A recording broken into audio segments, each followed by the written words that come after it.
শাড়ি মানেই আভিজাত্য, শাড়ি মানেই বাঙালিয়ানা, আর বাঙালির নির্ভরযোগ্য প্রতিষ্ঠান হিসেবে বহু বছর ধরে সুনাম কুড়িয়ে আসছে আদি ঢাকেশ্বরী। সুপ্রিম কোর্টে এসআইআরের হিয়ারিং নিয়ে অত্যন্ত গুরুত্বপূর্ণ বক্তব্য তুলে ধরার পাশাপাশি মুর্শিদাবাদ জেলায় কংগ্রেসকে আরও শক্তিশালী করার বার্তা দিলেন অধীর রঞ্জন চৌধুরী। আজ বহরমপুরে আয়োজিত এক সাংবাদিক বৈঠক থেকে তিনি স্পষ্ট জানান যে জেলায় কংগ্রেস দলকে বহুগুণ বাড়াবার লক্ষ্যে এই নতুন যোগদান প্রক্রিয়া চালানো হচ্ছে। আমি সুপ্রিম কোর্ট করেছি, আজকে সুপ্রিম কোর্টের এই বিচারের শুনানি পর্ব ঠিক এই জায়গাটাকে ধরেই, অর্থাৎ ট্রিব্যুনাল যেগুলো হয়েছে তার কোনো পরিকাঠামো নেই, সংখ্যার কথা বলা হয়েছে। সেখানে জজ নেই, কর্মচারী নেই, চেয়ার নেই, বেঞ্চি নেই, লোক জানে না। জলপাইগুড়ি হাইকোর্ট বলছে যে এই গতিতে যদি কাজ চলে ট্রাইব্যুনালের তাহলে 21 বছর লাগবে এখন পর্যন্ত যা পেন্ডিং আছে সেগুলো সমাধান করতে। এই ট্রাইব্যুনালের জন্য লক্ষ লক্ষ মানুষ শুধু ভোটার লিস্টে নাম বাঁচাচ্ছে তা নয়, আরও বলি এই ট্রাইব্যুনালের জন্য শুধু মুসলমানদের নাম বাদ যাচ্ছে তাও নয়, হিন্দু মুসলমান উভয় আছে। আর যাদের নাম বাদ যাচ্ছে তারা রেশন থেকে বঞ্চিত হচ্ছে, অন্নপূর্ণা ভাণ্ডার থেকে বঞ্চিত হচ্ছে, ঘরের টাকা থেকে বঞ্চিত হচ্ছে, তাদের পরিবারের লোক ড্রাইভিং লাইসেন্স করতে পারবে না, জমি কেনা বেচা করতে পারবে না, বিদেশে যেতে পারবে না, তাদের পরিবারের ছেলেমেয়েরা পড়াশোনা করে নিট পরীক্ষায় অংশগ্রহণ করতে পারছে না। শুধু তাই নয়, তাদের পরিবারের ছেলেরা যখন বড় হবে তখন তাদের ভোটার লিস্টেও নাম উঠবে না। কি ভয়ঙ্কর অবস্থা বুঝুন। 21 বছর লাগবে, হাইকোর্টের জজ বলছে আজকের গতিতে ট্রাইব্যুনালের কাজ সমাধান করতে। তাই এর আগের দিন আমি ছিলাম নিজে 13 তারিখে তোমার সুপ্রিম কোর্টে, সেইখানটাই এইটা নিয়ে বিস্তারিত আলোচনা হয়েছে। সেখানে বিচারক কিছু কিছু অবজারভেশন দিয়েছিলেন, মন্তব্য করেছিলেন, এবং আজকে দ্বিতীয় দিন দিয়েছিলেন 25শে আগস্ট। আজকে আবার এই আমার কেসটা উঠছে সুপ্রিম কোর্টের 1 নম্বর ঘরে। তাই কামনা করব, সকল মানুষের আশীর্বাদ দোয়া চাইব যেন আমাদের এই কেসে যেটা করেছি আমি তার যেন কোনো সুফল পাই। আমরা প্রতিদিন যোগদান করাচ্ছি, ভালো করে শুনে রাখো ভাই কথাগুলো, প্রতিদিন আমরা মুর্শিদাবাদে যোগদান করাচ্ছি। আমি গতকালও যোগদান করেছি কাঁদিতে, আগামীকাল করাবো গোলাবাজে এই পার্টি অফিসে, 29 তারিখ করাবো পার্টি অফিসে। যোগদান পর্বটা আমাদের দলকে বাড়ানোর পর্ব একটা। কিভাবে যোগদান করাই, আমরা কোনো ব্লক তারা ঠিক করে সেই এলাকায় কারা যোগদান করতে চাইছে তাদের সঙ্গে কথা বলা। মনে করুন আমার কাছে কেউ এলো যোগদান করতে, আমি সরাসরি কাউকে যোগদান করতে অনুমতি দিই না। কি করি, ব্লককে পাঠাই। কেন? সেখানে আমাদের স্থানীয় নেতৃত্ব আছে, তারা কি করবে, তারা দেখবে, বিচার করবে, তারপর তারা যোগদান করাবে, হয়ে গেল। এবার যোগদান যেদিকে হবে তারা বলে দাদা আপনি একটু আসুন, যাই আমরা, এটাই আমার কাজ। একইভাবে মুর্শিদাবাদের বিভিন্ন জায়গায় নির্বাচনের পর থেকে হাজার হাজার, একটা নয় হাজার হাজার তৃণমূল কর্মীরা কংগ্রেস দলে যোগদান করেছে। সেই প্রক্রিয়ার একটা অঙ্গ হিসাবে শামচেরগঞ্জে সেখানে পরশুদিন, মনে হয় নাকি পরশুদিন 23 তারিখে শয়ে শয়ে তৃণমূল কর্মীরা যোগদান করলো। ভিডিও আছে, সভা দেখেছেন, সবাই মিছিল দেখেছেন, সবকিছু আপনাদের কাছে আছে, ব্ল্যাক অ্যান্ড হোয়াইট সব দেখতে পাবেন। সেখানটাই ব্লক সভাপতিদের আমন্ত্রণ ছিল, কাকে? আমাকে। পশ্চিমবঙ্গে একটা মাত্র এমপি কংগ্রেসের ঈশা খান চৌধুরী, তার আমন্ত্রণ ছিল।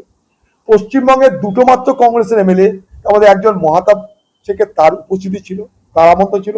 পশ্চিমবঙ্গের দুটো সিডাব্লিউসি মিটিং, দুটো সিডাব্লিউসি মেম্বার, তার মধ্যে একজন আমার উপস্থিতি ছিল। এই জেলায় রাজনীতি করি, এই জেলায় বড় হয়েছি, বেশিটা আর কি, রাজ্য রাজনীতি করেছি। আমি দুবারের প্রেসিডেন্ট ছিলাম, আমি সিডাব্লিউসির একজন সদস্য। আইন কানুন নিয়ম আমি কারোর থেকে কম জানি না। তো সেইখানটায় যখন অনেকে যোগদান করেছে, তার মধ্যে নাকি একটা লোক সম্পর্কে কোনো অভিযোগ পাওয়া গেছে, তার বিরুদ্ধে কেস আছে বা কিছু আছে একজন সম্পর্কে। তাই এআইসিসির কাছে যখন অভিযোগটা যায়, এআইসিসি মানে কি এখানকার যে দায়িত্বে আছে আর কি, একটা প্রকাশ যোশী বলে একটা ভদ্রলোক, তার কাছে যখন এই খবরটা যায়, সে তখন আলোচনা করে বা কোনো কারণে সে বলেছে এইটা 4 দিনের জন্য এটাকে স্থগিত রাখুন, ক্যান্সেল করা নয়, ইন অ্যাবিয়ার মানে আটকে রাখা। সেইখানে যখন সভা হয়েছিল তখন সব মিডিয়া ছিল, প্রিন্ট মিডিয়া ছিল, ইলেকট্রনিক মিডিয়া ছিল, সবাই ছিল। তাদের মধ্যে একজন যখন আমাকে জিজ্ঞেস করে দাদা আপনি যোগদান করালেন, কারোর বিরুদ্ধে অভিযোগও থাকতে পারে, আমি তখন বললাম, কি বললাম, যে কারোর বিরুদ্ধে অভিযোগ যদি থাকতে পারে, তারা যদি সৎ পথে চলতে চায়, শুদ্ধ হতে চায়, কংগ্রেস তাকে সুযোগ দেবে। এক, 2 নম্বর, আমি নিজে নেতাদের থেকে বেশি কর্মীদেরকে যোগদান করাতে উৎসাহিত বোধ করি, এটাও বলেছি। আর তো কোনো কথা হয়নি, সেখানে কেউ অভিযোগের কথা বলেনি, এইটুকুই কথা হয়েছে। একটা সংবাদ মাধ্যম জিজ্ঞেস করেছিল, তাও সেটা ওখানকার যে তোমাদেরকে বলি, একটা পার্টি আছে না এখন, এই মানে বিজেমূল যাকে বলে, ওখানে জানেন যে শামশেরগঞ্জের যে এমএলএ, সে বিজেমূলের লোক, সে তৃণমূল থেকে জিতেছে কিন্তু বিজেপি দালালি করছে। তাদের এটা খারাপ লেগেছে। কেন? তারা দেখছে যে ধুলিয়ান সম্পূর্ণ হাতছাড়া হয়ে যাচ্ছে। সম্পূর্ণ ধুলিয়ান হাতছাড়া যে হয়ে যায়, ঠেকাতে হবে কি করে? একটা কোনো ইস্যু তৈরি করো। সেই ইস্যুটা কি? যতজন যোগদান করেছে তাদের মধ্যে একজনের নামে নাকি অভিযোগ আছে। আমি পরে জিজ্ঞেস করলাম, ওখানে এনআইএ তদন্ত হয়েছে, কাউকে ডাকা হয়নি, কারোর নাম নাই। সিআইডি তদন্ত হয়েছে, কারোর নাম নাই। আগামী দিনে যদি আবার তদন্ত হয়, সেই তদন্তে যদি কেউ অপরাধী হয়, সে জেল খাটবে, সে সাজা খাটবে। আমি তো কারোর অপরাধ গ্রহণ করিনি। আমরা বলছি পার্টিতে আসতে পারো। এই পার্টিতে এসে কিন্তু নখরাবাজি চলবে না, পার্টিতে সুবিধা হয়ে চলতে হবে, পার্টিতে ভদ্র হয়ে চলতে হবে, নিয়ম মেনে চলতে হবে। তাদের অতীত কি আমাদের দেখার দরকার নাই। যদি দেখা যায় সে অতীতের জন্য তারা কোনো বড় অপরাধ করেছে, তাদেরকে সেটা মোকাবিলা করতে হবে। আর আমরা কি করবো এখান থেকে গিয়ে? আমি, ঈশা খান মাহাতো, ব্লক সভাপতি শুধু নয়, ওখানকার যে এমএলএ ক্যান্ডিডেট ছিল আমাদের, তারা সবাই মিলে এটা চেয়েছে, তাই এটা হয়েছে। এটা নিয়ে আমার মনে হয়েছে যেন একটা অযথা জল ঘোলা করা হচ্ছে এবং সেই সুবাদে বিজেমূলদের মদত করা হয়েছে। অভিযোগ যদি থাকে কোনো ব্যক্তির বিরুদ্ধে, পুলিশ তদন্ত করবে, ইডি সিবিআই তদন্ত করবে। আমি যতটা জেনেছি, এনআইএ তদন্ত হয়ে গেছে, কাউকে কিছু বলেনি। সিআইডি তদন্ত হয়েছে, কাউকে কিছু বলেনি। ইডি সিবিআই হয়ে গেছে, কাউকে কিছু বলেনি, ডাকেওনি, কোনো এফআইআরও নাই। এখন যদি নতুন করে আবার এফআইআর হয়, হতে পারে, করুক তদন্ত, কোনো আপত্তি নাই। তদন্ত করলে কোনো অপরাধীকে বাঁচানোর জন্য আমি কোনো আন্দোলন করতে যাইনি। অতএব তিলকে তাল করার যে প্রবণতা, সেই প্রবণতা থেকে সকলকে আমাদের সরে আসা উচিত। আমাকে নিজে এআইসিসি যিনি জেনারেল সেক্রেটারি আছেন, আমাকে সকালে ফোন করেছিলেন। আমাকে বলছেন, দাদা সবাই জয়েন করেছে, ঠিক আছে, আমাদের একজন সম্পর্কে একটু কমপ্লেন আছে, আপনি একটু ব্যাপারটা দেখে নিয়েন।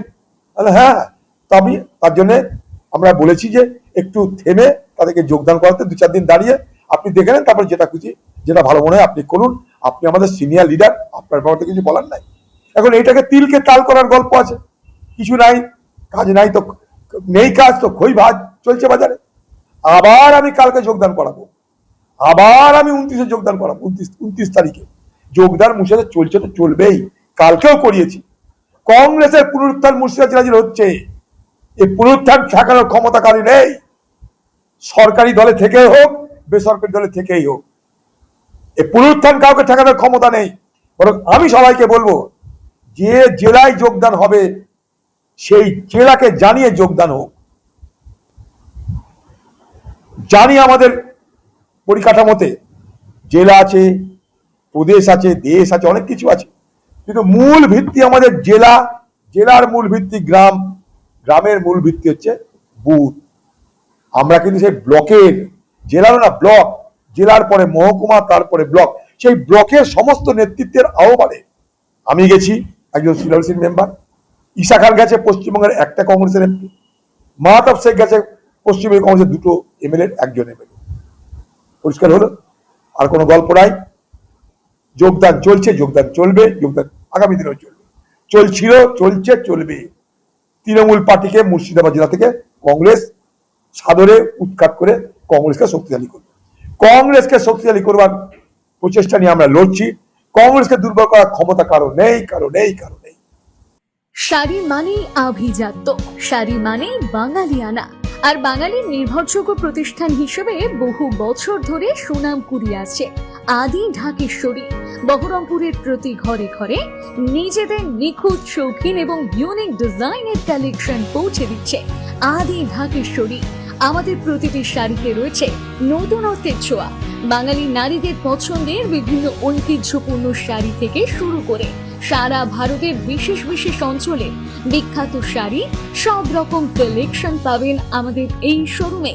তাই নতুন নতুন রূপে নিজেকে এবং নিজের প্রিয়জনদের সাজিয়ে তুলতে আজই আসুন আমাদের বহরমপুরের শোরুমে।